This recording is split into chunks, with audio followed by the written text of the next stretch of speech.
My name is Samuel Eloka. Okay? Okay. Yeah, I'm from Cameroon. Mm-hmm. You know, Cameroon is French speaking country.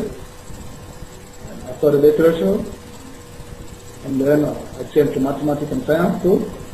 And right now I live in Baku, in Azerbaijan, and I have been teaching in French for 4 years.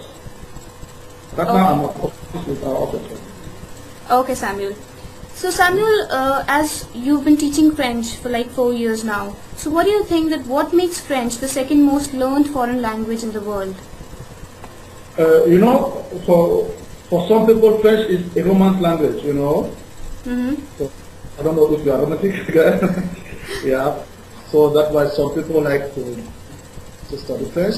And second, you know, the International Organization of Francophonie, Okay. you know, has 56 state members, state and government, and 28 of them have French as an official language in their country. So that's why many people are interested. And secondly, because of French culture too, you know, many people are interested in French culture that people. Okay, Samuel. So there are many people who say that French is a difficult language to learn. So what do you have to say about that? Is French actually very difficult to learn? If I want to compare French and maybe English, Uh-huh. yeah, of course it's difficult. But if I have to compare French and Russian language, you know, Okay. I live in Russian sector. I think French is not difficult. So you have to compare two languages and know. But generally, if you have like French, English, or French, Spanish, you know, French is more difficult. It's more difficult. Okay. So that means, is it more difficult to learn French for English speakers then? You know, 40% of English words come from French. The problem is in pronunciation. Yeah. Look at, for example, table. Mm-hmm. It's the same meaning, and we are the same in French, but in French you say table. Table. Table, but in English you say table. Yeah. Yeah, so for French, English-speaking people, they have pronunciation problem. Okay, so that means pronunciation is a problem when it comes to French. Pronunciation is difficult. Example, can you say table? La table? Table? La Am I table. right? Sorry? Again? Table? You see, you like to say like in English table. Table, But yeah. you see, we are the same. You are the same French or English, but pronunciation is not the same. No, it's the same meaning, really the same meaning, but pronunciation is difficult. So you have to. That's why. So Even for articles, you know, Uh-huh. article in English we have 3 articles. Generally, you have indefinite and indefinite. We have 2 indefinite and 1 definite. But in French, we have 4 definite and 3 indefinite. So you have, and according to gender. Okay. So when you have masculine, you have to use for indefinite une, for definite la. When you have feminine, no, when you have masculine un or le, sorry. But when you have feminine, you have une or la. And when the noun begins, for example, with a vowel, you have to use an apostrophe. So, Okay. but in English, we have not like that. So that means one needs to work more on pronunciation when you're learning French. Okay. So how long does it take to learn French typically? You know, first it depends on the student. Now it depends with because you have to avoid. If you cannot work so hard, you know, you can take a long time. But generally, for a year, you can have knowledge of basic French for a year. So it would take like an year to have basic knowledge of French for a beginner. Not fluent French, no, just like basic. Because basic. you cannot have lessons every day, you know.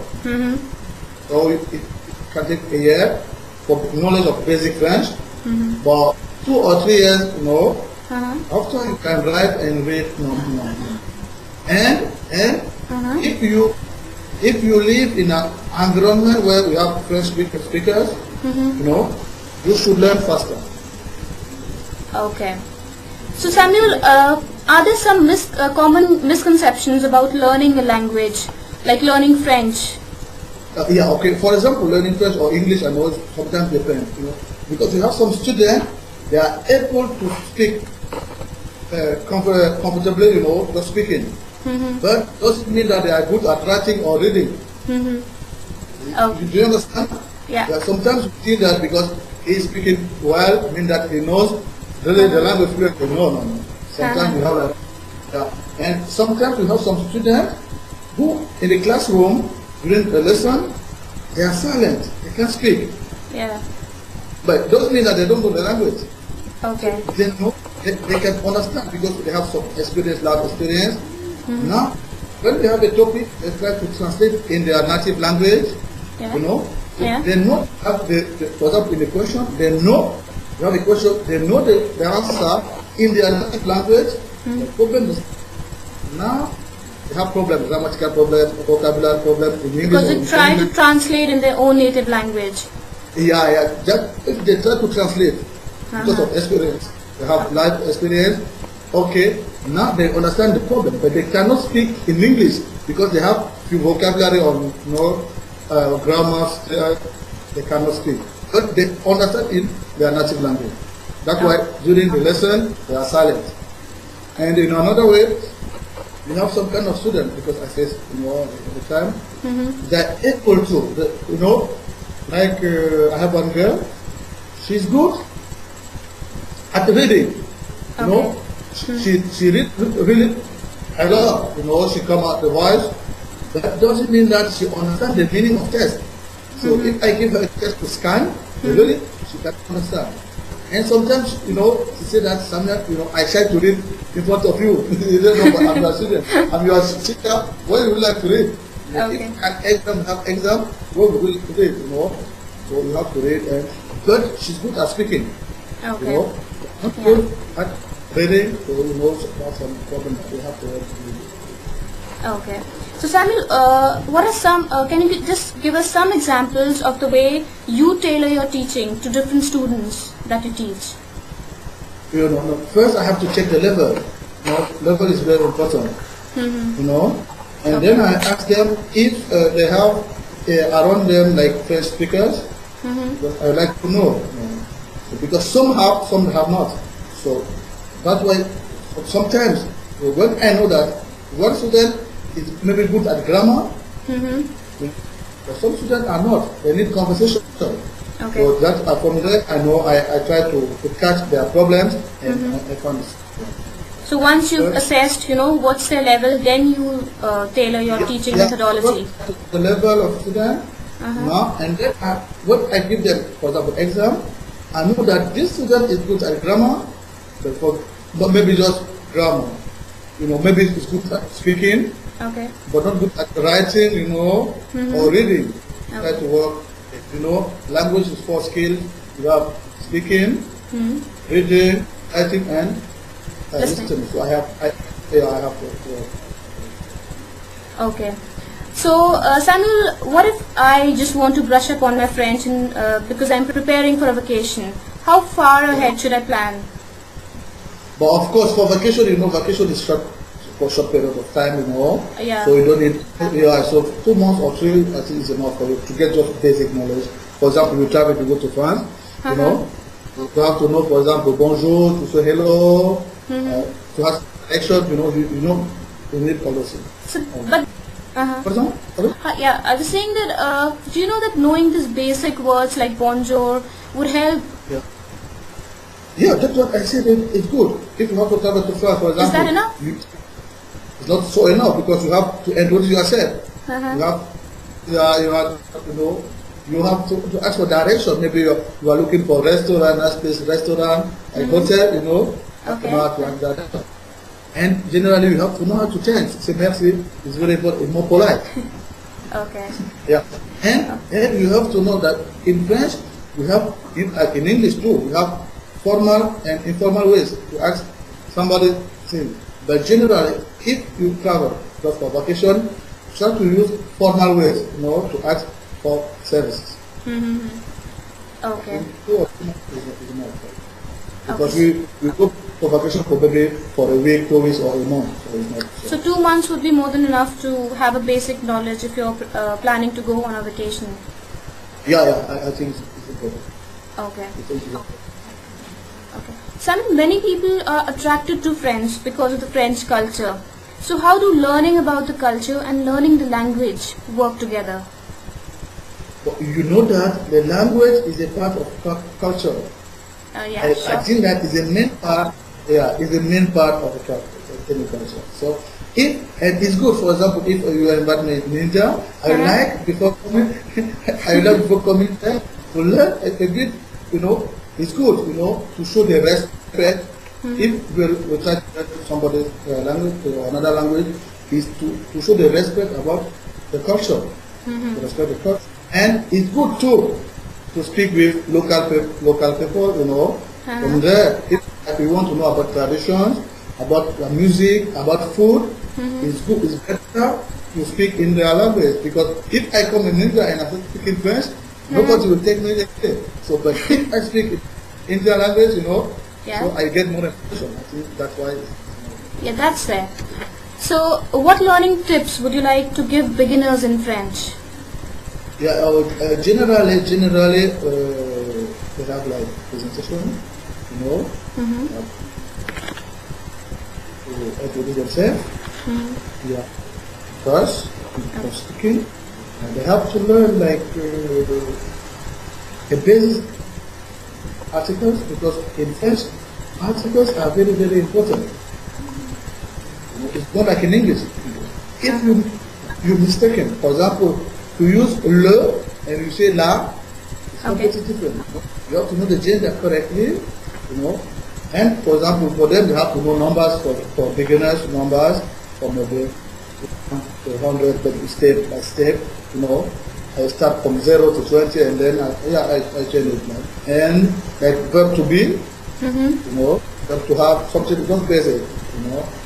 Yeah. Verb to be is je suis, verb to have j'ai, to have avoir, you know, or je m'appelle, my name is, you know, something like that, and they start. Okay, so French and English, they are altogether different languages. Yeah, of course, because if I say one in French and English, one in French I say no, that is not the same. But I say to that they have some word, you know, English took some word from French, and French took word from English too. For example, weekend is English word, but we use in French too.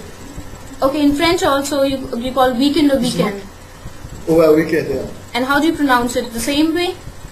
Yeah, weekend. Weekend. Okay. The weekend. The weekend means the weekend, you know. But the point is that it's not different. You know, the accent is not the same. Okay, And in that's French, you have problem with the accent. Yeah, the accent is different, not the same. okay.